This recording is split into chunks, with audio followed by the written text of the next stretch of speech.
चलो अब हम गुरु नानक का जो पहला पद है, राम नाम बिनु बिरथे जग जन्मा, इसका अर्थ जानेंगे। देख सकता है किताब में पेज नंबर है 111। इसमें दो पद है, एगो राम नाम बिनु बिरथे जग जन्मा, एगो है जो नर दुख में दुख नहीं माने, जिसके लेखक है गुरु नानक। तो इसी के बारे में हम पहले इसी पद का अर्थ जानेंगे, राम नाम बिनु बिरथे जग जन्मा। इसका हर एक लाइन तुम पढ़ सकता है अपने से, वैसे हम पढ़ेंगे एक एक लाइन, तुम देख सकता है किताब के माध्यम से और समझ सकता है। सबसे पहला है, राम नाम बिनु बिरथे जग जन्मा, बिखु खावे बिखु बोले, बिनु नावे निहफलु मति भ्रमना। यानी कह रहा है राम नाम के बिना जो है जग में यानी संसार में जन्म लेना ही क्या है, व्यर्थ है, बेकार है। यानी राम का नाम यदि तुम जप नहीं करते हो, राम भगवान का नाम नहीं लेते हो, तो तुम्हारा संसार में जन्म लेना क्या है, व्यर्थ है। तुम जो खाओगे, बिखु खावे यानी जो खाओगे वो क्या हो जाएगा, विष के समान हो जाएगा। बिखु बोले यानी जो तुम बोलोगे वो भी क्या हो जाएगा, विष के समान हो जाएगा। यानी तुम्हारी वाणी जो है, बोली जो है, जहर के समान हो जाएगा।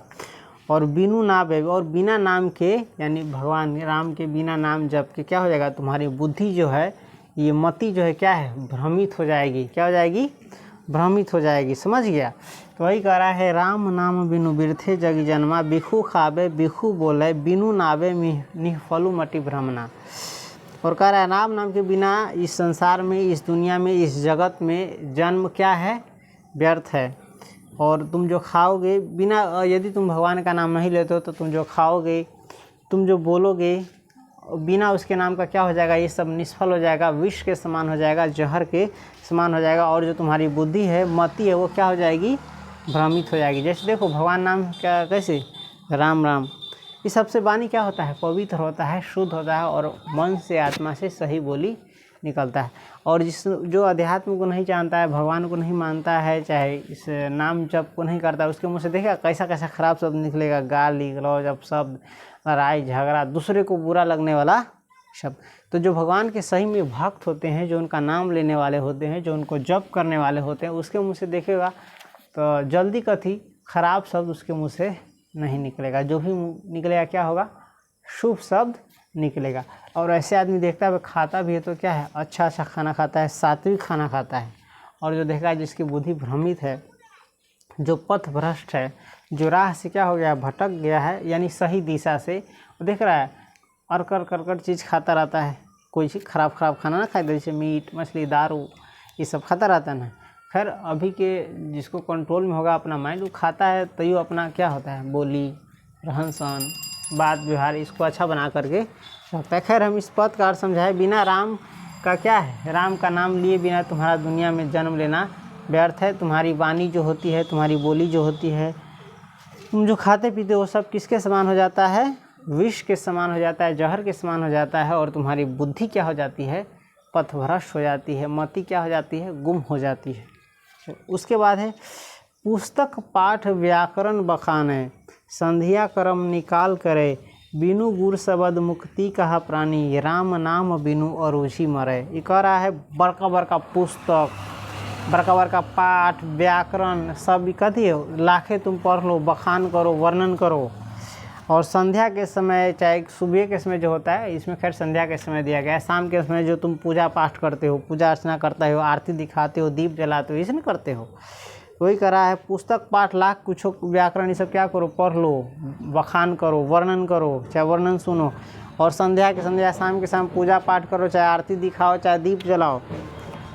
बिना गुरु शब्द यानी बिना गुरु के उपदेश के मुक्ति नहीं मिलेगा, यानी इस जीवन से छुटकारा नहीं मिलेगा। जीवन से छुटकारा कहने का मतलब इस जीवन में जो दुख है ना, जो दुख है, जो कष्ट है, जो संताप है, बिना गुरु के उपदेश से इससे मुक्ति नहीं मिलेगा। अंधेरे में क्या करोगे, जीवन के अंधेरे में ही भटकते रहोगे।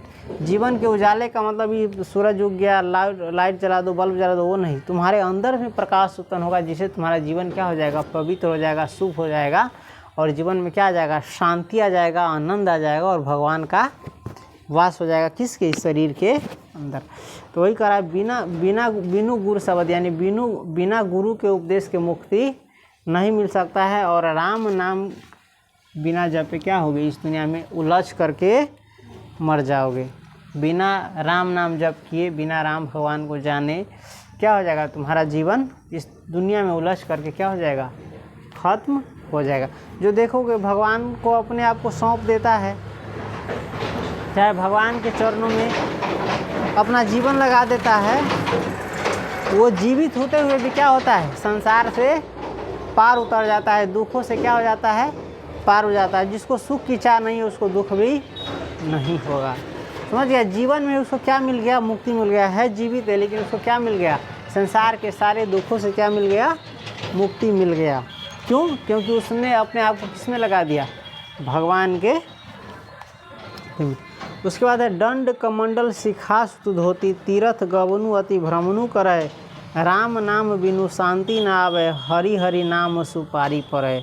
करा देख रहा है, बाबा जी सब होता है, साधु सन्यासी सब होता है, दिखावा करने वाला, ढोंग करने वाला, हाथ में दंड रख लेगा, कमंडल रख लेगा, बड़का बड़का चोटी बना लेगा, जनेऊ पहन लेगा, धोती पहन लेगा, और यहाँ वहाँ हर जगह क्या करेगा, तीर्थ करेगा और बहुत ज़्यादा भटकेगा। समझ गया, लेकिन राम नाम के बिना उसको शांति नहीं आएगा। तब वो कह रहा है राम नाम बिनु शांति न आवे, जपी हरि हरि नाम सुपारी पड़े। और जो भगवान का नाम जप करता है, जप करते करते क्या होता है, इससे पार निकल जाता है संसार के सारे दुखों कष्टों से।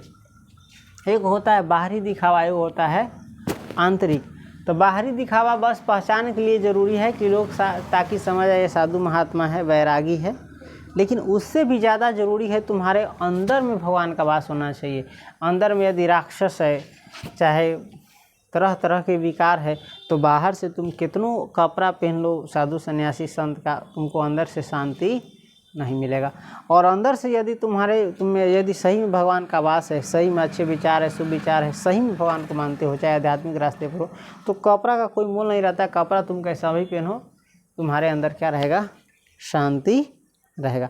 अगर ऐसा होता तो कोई चोर, डाकू, लुटेरा कुछ भी साधु सन्यासी का कपड़ा पहन लेता, हो जाएगा साधु सन्यासी। वो तो बाहर का कपड़ा है। खैर हटाओ, इसमें भी हम नहीं ज़्यादा जाएंगे। उसके बाद है जटा मुकुट तन भस्म लगाई, वसन छोड़ी तन नगन भया, जेते जिय जंत जल थल महियल, जत्र तत्र तु सरब जिया। इकरा देख रहा है, जटा बना लेता है, मुकुट लगा लेता है, बाबा जी चाहे किसी का, जटा मुकुट तन भस्म लगाई, और देह में कौन सी लगा लेता है, भस्म यानी राखूक। समझ गया, तो वही कह रहा है जटा मुकुट तन भस्म लगाई, और वसन छोड़ी तन नगन भया, कपड़ा छोड़ के क्या रह रहा है, नंगे। देख रहा है, जटा बना लेगा, मुकुट बना लेगा, भस्म लगा लेगा शरीर में।